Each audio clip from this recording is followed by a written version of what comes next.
2024-25 ఆర్థిక సంవత్సరం వరకు వివిధ రకాల పద్ధతుల్లో మోనటైజేషన్ చేయడం ద్వారా national highways authority of India మొత్తం 1,42,758 కోట్లను సేకరించింది.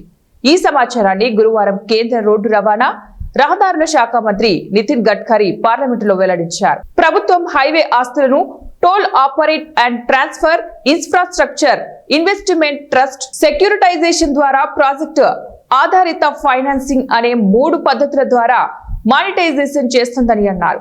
ప్రస్తుత ఆర్థిక సంవత్సరంలో 30,000 కోట్ల లక్ష్యాన్ని సాధించాలని నిర్ణయం తీసుకున్నట్లు ఆయన లోక్సభలో లిఖితపూర్వక సమాధానంలో తెలిపారు.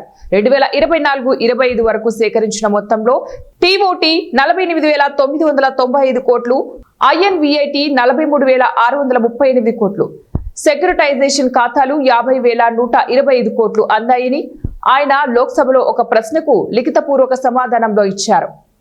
టోట్ మోడ్ కింద ఓపెన్ మార్కెట్ బిడ్లను ఆహ్వానిస్తున్నామని కేంద్ర మంత్రి గడ్కరీ పేర్కొన్నారు.